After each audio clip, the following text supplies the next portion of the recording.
As Israel fights Hamas in Gaza in the south of Israel, the IDF also traded rocket fire with Hezbollah, a militant group based in Lebanon, which is north of Israel.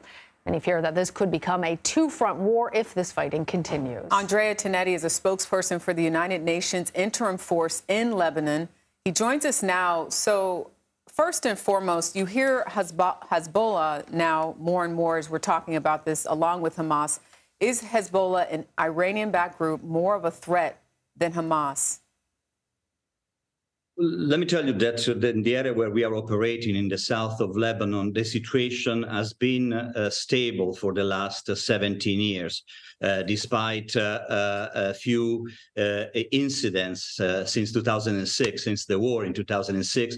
The overall situation has been calm. And so therefore, I would say that now that the situation at the moment is concerning. We have been going through some very challenging events, the one that you have just mentioned. But overall, the situation in South Lebanon, where I said Hezbollah is also present, has been calm, also thanks to the commitment of both countries, Lebanon and Israel. Andrea, we're trying to sort out some of the things that are being discussed and what can be substantiated. So we have heard that reporting by the UN Interim Force in Lebanon, your organization, that you were told to stay on your bases by Hezbollah ahead of Hamas's attacks on October 7th. Tell us, I see you shaking your head. Tell us what the truth is. Yeah, of course, during these days, there are a lot of rumors about the situation in the south, and that's completely false. So I deny that the rumors and the news and the reports that were circulating yesterday. We never left our position. We remain in our position and on task. We have 10,000 troops coming from 49 different countries in South Lebanon, deployed along the blue line, which is the line of withdrawal of the IDF troops in the year 2000. It's not a border. There is no border between these two countries. These two countries are still at war, and we are monitoring day and night, 24/7, with over 450 activities per day. And so we are present. We never left, and no one asked us to leave.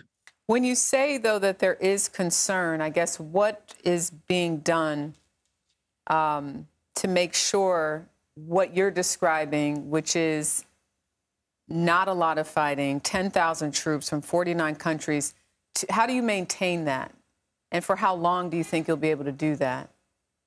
Well, we have been able to do it since 2006, since the war between Hezbollah actually and Israel, and this has been a very volatile region, a volatile part of the country. But we, together with the parties, together with the commitment of the Lebanese army and also with the IDF, the situation has been stable. We are the only force that is able to communicate with both. But you also, sir, if I could really quickly, you also acknowledge these are different times.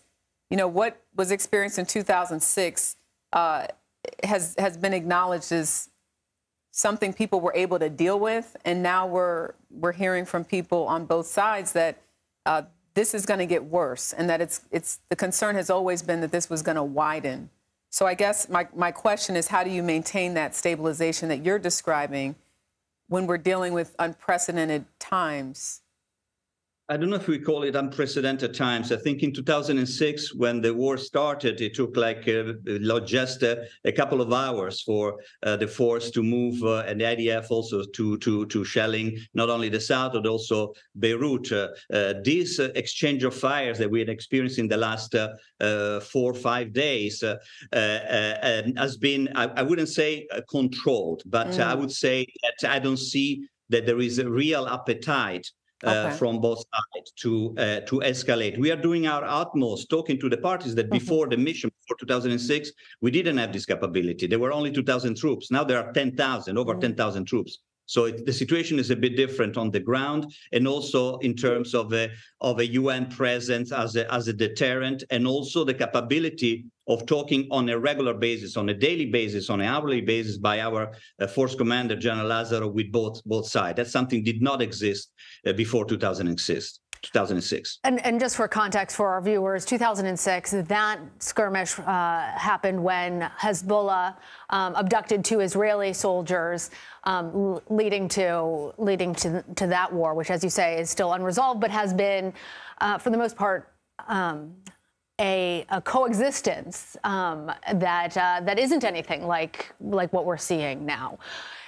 Is there any indication that Hezbollah would become further engaged if Israel launches this ground invasion of Gaza? Do you know if Hamas is asking for additional Hezbollah support? This is very difficult to predict. Of course, as peacekeepers, we are always kind of positive in terms of our conversation with the two sides. And as I told you earlier, there is not a real appetite for that from the signals that we are getting. But of course, we are urging the parties to use restraint, but also miscalculation is always something that is a possibility. So we are trying to avoid, to prevent this misunderstanding and miscalculation. Miscalculation can really be the trigger for something bigger. And that's why we are working day and night, 24/7, to prevent this from happening. But of course, as you said, will be very difficult to predict the next few days. But we are doing our utmost with our presence, our capability in mediating in this conflict to prevent and also to go back to a situation that has not existed for 70 years. This country, the south of Lebanon, has witnessed 17 years of stability that has been unprecedented in the last 40 to 50 years. So we want to keep that, and I hope that both parties will understand the need to move forwards from a situation of cessation of hostilities between the two countries to a permanent ceasefires. And that's what we have been working on for several years. For a lifetime, people have been praying and hoping for peace in the Middle East. Andrea Tenenti, thank you for your part in that. Thank you very much. Thank you.